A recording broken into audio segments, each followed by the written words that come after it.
Salve, salve galera! Sejam todos muito bem-vindos para mais uma aula de Física. Meu nome é Hugo Henrique, estarei trazendo para vocês aqui mais alguns conceitos da parte da Física ali. Me acompanhe na tela, então vamos dar uma olhada no tema da aula de hoje.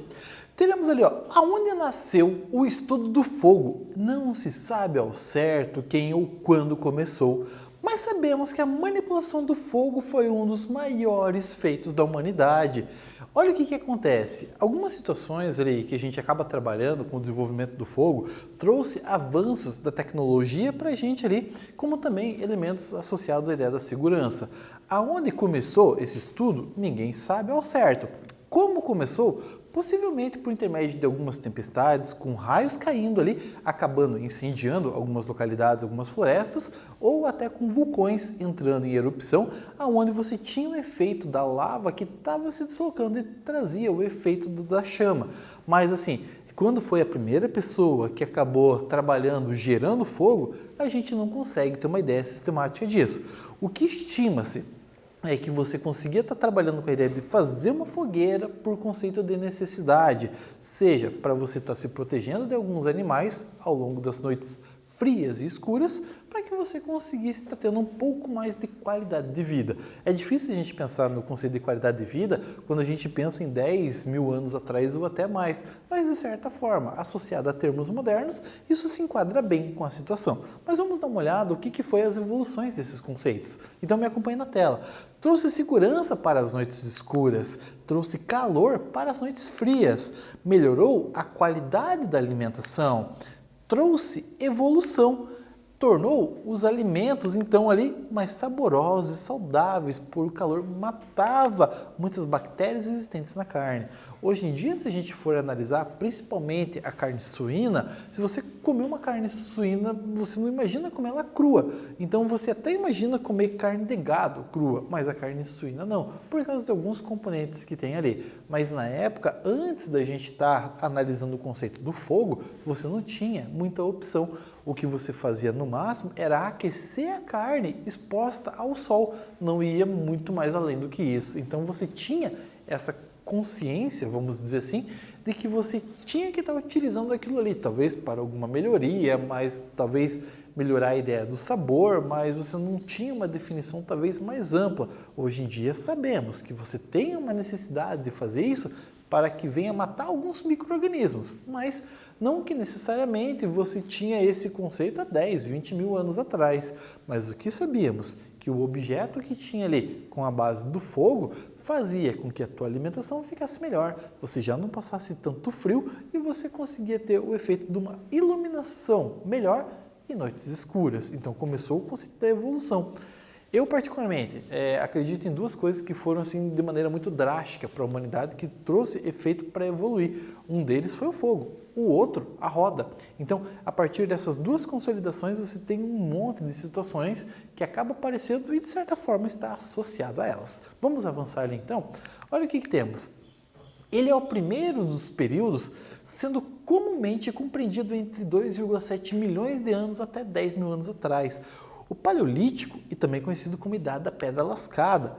Então, assim, isso você já não tinha uma ideia da manipulação do fogo. A partir do momento da manipulação, olha a mudança que teve. A Idade do Bronze é o período da civilização, no qual ocorreu o desenvolvimento dessa liga metálica, resultante da mistura entre cobre e estanho.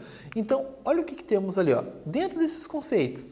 As ligas de estanho com cobre, dois metais fracos, são a base do bronze, que foi muito utilizado. Vamos avançar para a gente ver aonde foi utilizado.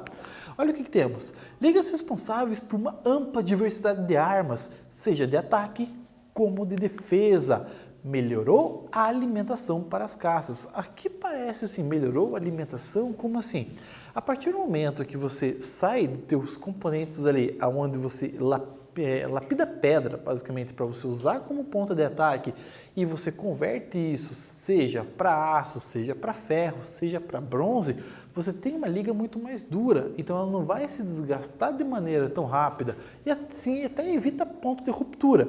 No final das contas, você acaba evoluindo o conceito da alimentação porque você poderia caçar animais maiores, aonde você tinha muito mais propriedades na carne que poderia ser mais benéfica para civilização na época do que o que eles conseguiam ter de maneira mais arcaica, pegando apenas com a mão. Então assim, olha o conceito que você acaba trabalhando e vinculando, associado a isso. Vamos ali, acompanha a tela.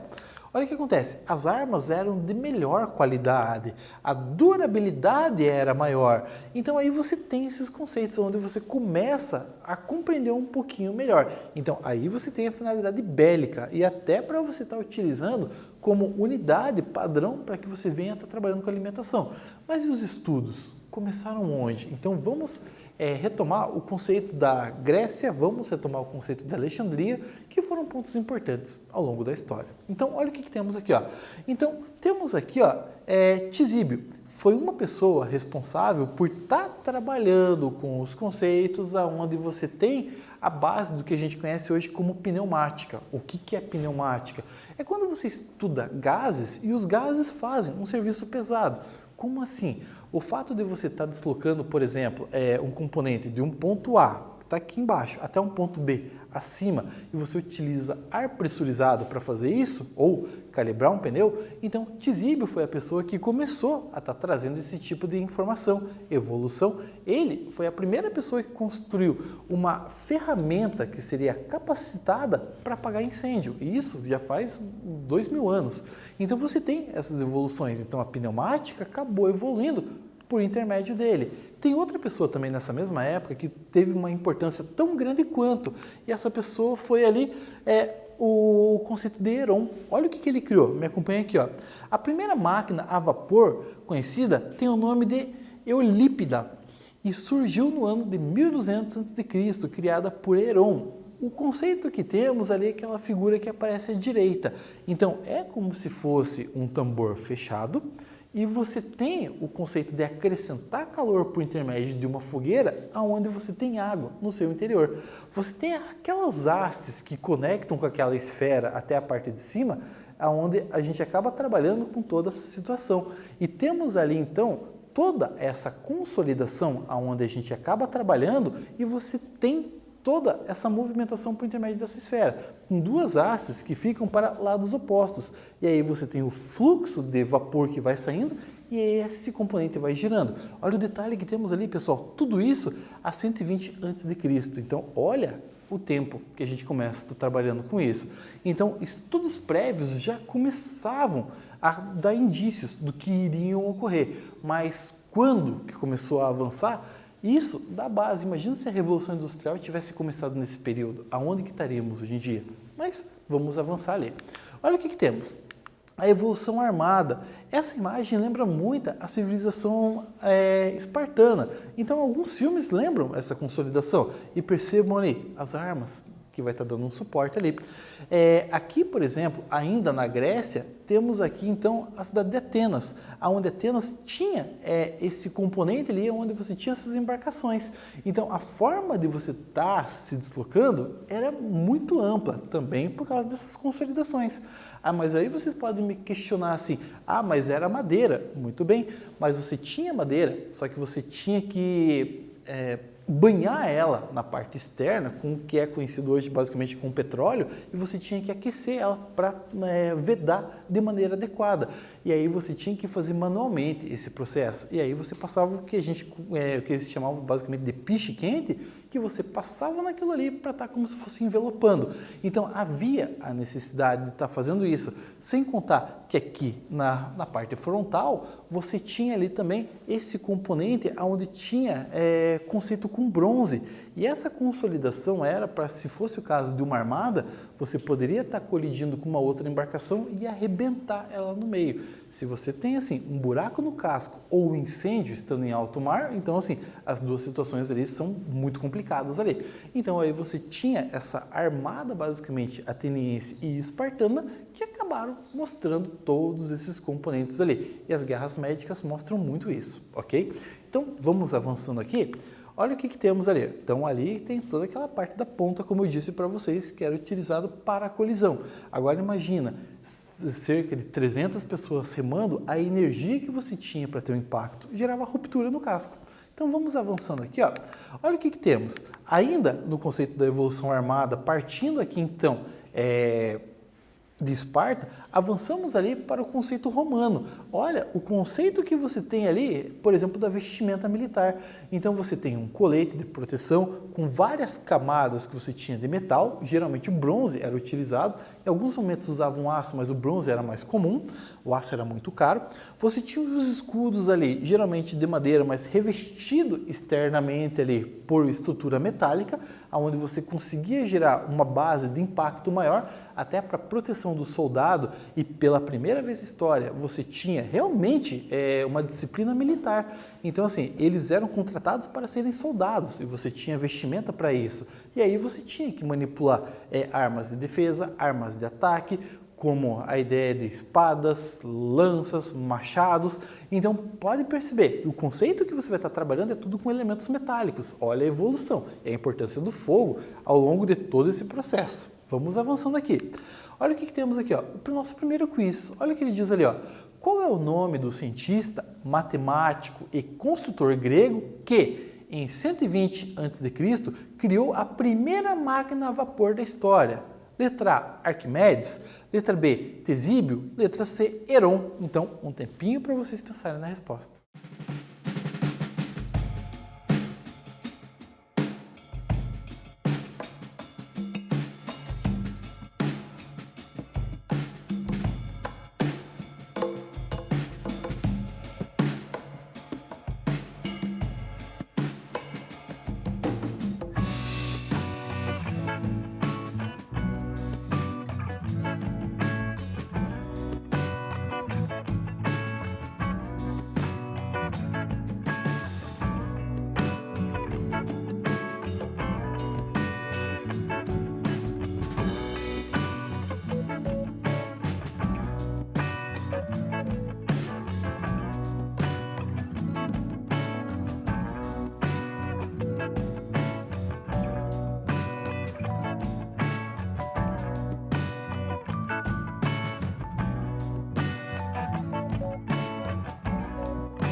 Vamos lá então, queridos alunos, para a gente estar trabalhando com a ideia da primeira máquina que foi construída, foi então por intermédio de Heron.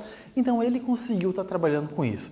E alguns componentes que teve lá na Grécia Antiga ou naquela região de Alexandria têm influência até hoje. Esse componente foi um dos que ele acabou trabalhando e a primeira porta automática da história foi no Templo de Atena, onde ele conseguiu estar trabalhando com o conceito do calor, ele conseguiu estar trabalhando com a transferência de fluido, no caso ali da água e do vapor de água, onde você tinha um sistema abaixo do Templo de Atena e você tinha conexão ali com diversas cordas e conforme dava a mudança de massa de um componente para o outro, aquilo simplesmente abria a porta do templo. Agora imagina, você tem em épocas remotas, ali aproximadamente 120 a.C., e você de repente está de joelhos ali orando para a deusa Atena, de repente do nada abre-se a porta do templo, ao qual você já está interno a ele, abre-se a porta e dá acesso à estátua de Atena, era a própria deusa que estava ali. Então assim, olha os destaques que teve isso em épocas remotas que a gente consegue estar trabalhando, olha o nível da religiosidade. Então isso é um conceito muito amplo que tinha em civilizações antigas e até hoje temos também. Vamos avançar aqui então? Olha o que temos ali, a ideia dos alquimistas.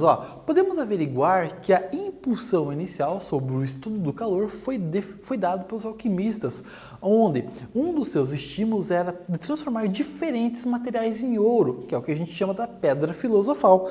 Para eles, um controle bem preciso da temperatura era necessária. Então, olha a ideia que temos assim, a imagem de alquimista seria basicamente isso, aonde você tem ali duas situações eram de fundamental importância para os alquimistas: converter metal em ouro, que era a pedra filosofal, e ter ali uma longevidade muito maior. Então, isso eram as duas buscas que eles faziam constantemente. Então, alguns componentes eles até conseguiram mexer quimicamente e achar alguma estruturação vinculada à ideia da pedra filosofal.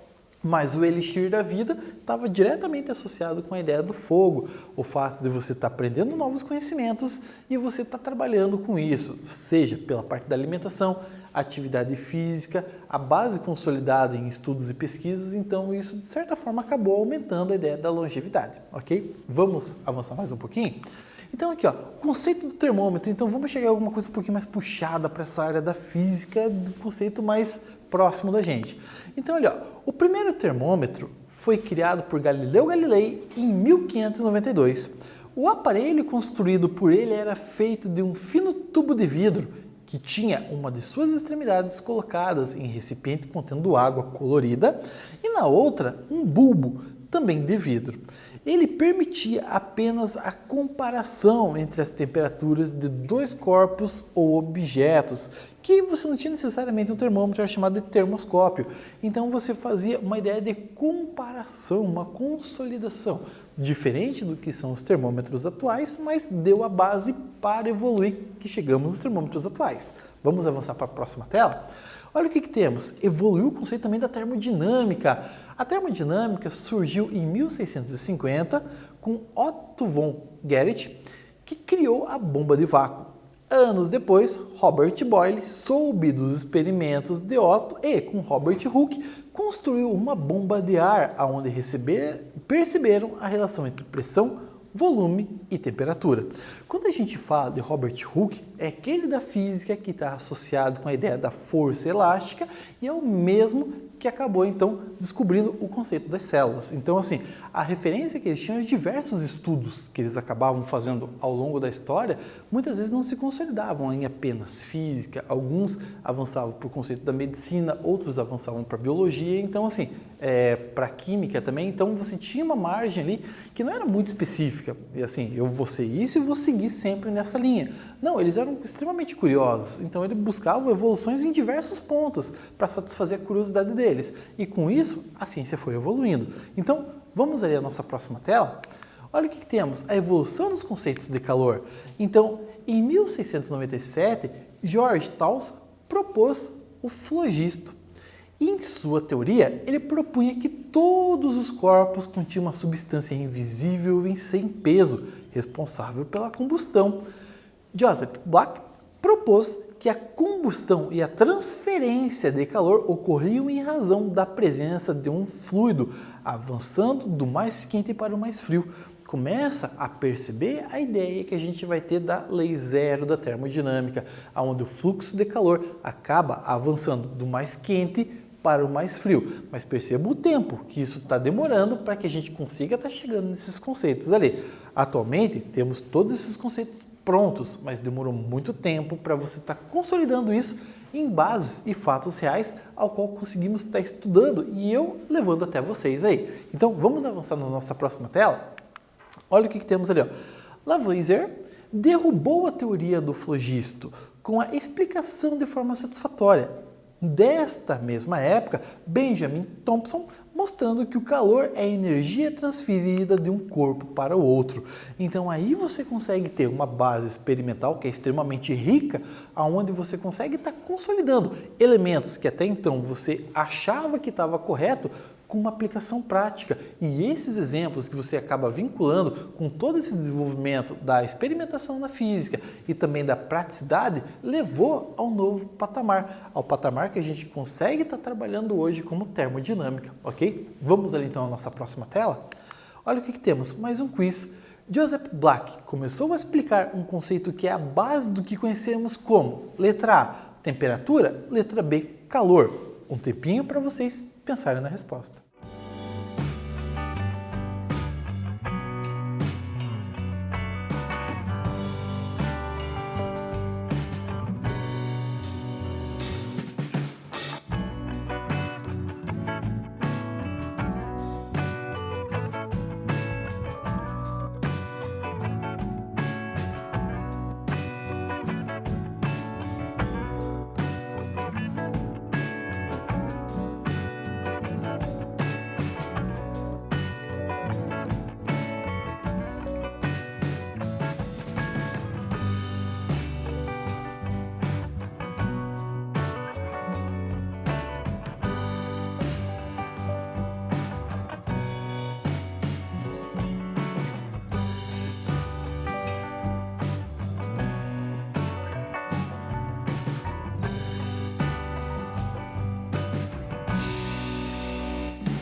Vamos lá então, querido estudante, para a gente pensar um pouquinho no que está acontecendo aqui. Me acompanhe na tela. Olha o que ele fala. Joseph Planck começou a explicar um conceito que é a base do que conhecemos como calor. E isso, pessoal, a gente pode estar trabalhando também como fluxo de calor, onde ele está avançando de um ponto A, buscando o equilíbrio com um ponto B. Mas o que seria essa parte de equilíbrio que eu estou trabalhando com você? Imagina um conceito que tem ali, só para você compreender. Você está chegando na sua escola, você é o primeiro estudante a entrar na sala e engiou ao longo daquela noite. Você vai perceber que você chegando de manhã no colégio vai estar muito frio. E aí você é a pessoa que entra na sala, já se senta então no seu lugar, você vai perceber que a sala está fria ainda. Quando começa a chegar os seus colegas, o seu professor ou os seus professores, e você vê a sala lotada, já parece que ela não está tão fria assim. Mas o que está acontecendo ao longo desse conceito? Pela termodinâmica eu consigo explicar. Então, se você está num ambiente que tem uma certa temperatura, que é muito mais baixa do que a temperatura do seu corpo, o seu corpo é a fonte de calor do ambiente. Isso quer dizer o quê? Ele procura estabilizar com a mesma temperatura, no que a gente chama então ali de equilíbrio térmico. Quando isso não vai acontecendo, o ambiente ainda assim vai extraindo o calor do seu corpo. Por isso que você percebe que se você estiver com pouca roupa ou apenas de camiseta, esses pelinhos do braço aqui começam a se arrepiar. Ele vai criar uma fina camada de ar ali que vai blindar momentaneamente o seu corpo de ter uma perca muito elevada de calor. Por isso que os cabelos do braço ali acabam se arrepiando, justamente por causa disso. E se isso, ainda assim, tiver um fluxo de uma demanda ali de perca de calor do seu corpo muito intensa, você começa a tremer de frio. É a ideia de que o corpo tem para ele estar produzindo calor para que você não fique com tanto frio. Por isso que você treme de frio. Agora, quando começa a chegar seus demais colegas, o que vai estar acontecendo a partir disso? Então, não é apenas uma única fonte de calor. Se chegou mais uma pessoa, já são duas. A sala está completamente cheia, são 30 pessoas ali, cada uma é uma fonte de calor. E aí você percebe que a temperatura ambiente ali já se elevou. Quando você abre a porta da sala para você avançar para o corredor, então você consegue perceber a diferença de temperatura. Então aí você consegue estar associando o conceito de fluxo de calor, que você vai ter que cada pessoa acaba sendo uma fonte de calor com uma determinada temperatura, mas que em conjunto você tenta estar trabalhando com a elevação da temperatura ambiente. Não é que isso seja uma coisa que você queira, mas é um procedimento natural que isso vem ocorrendo, certo? Então vamos avançar mais um pouquinho aqui. Olha o que temos ali, a evolução dos termômetros. Então, no século XVII surgiu o primeiro termômetro de líquido construído por John Ray. Duque de Toscana acabou por criar um termômetro que realmente se parece com o que utilizamos na atualidade. Quis medir então a temperatura abaixo do ponto de solidificação da água. Entre todas as escalas que tiveram maiores aceitação foram a escala Celsius, Fahrenheit e Reaumur, que elas acabaram evoluindo nesse primeiro contexto. Então ela tem todo esse avanço ali ao longo de toda a história que vai mostrando essa situação ali. O que vimos aqui então ao longo dessa aula? Vimos a ideia da evolução da temperatura, como compreender o aspecto da temperatura e como a gente consegue estar evoluindo juntamente com ela. E aí fica a minha pergunta para vocês. Vocês acham que a temperatura tem influência na sua vida? Ela consegue estar trabalhando de alguma maneira? Pensa com muito carinho nessa resposta e em um momento discuta isso com seu professor. Acaba sendo interessante ter esses levantamentos que você consiga evoluir com a sua consolidação do pensamento juntamente com a ideia da evolução da temperatura. Um grande abraço e até a próxima aula.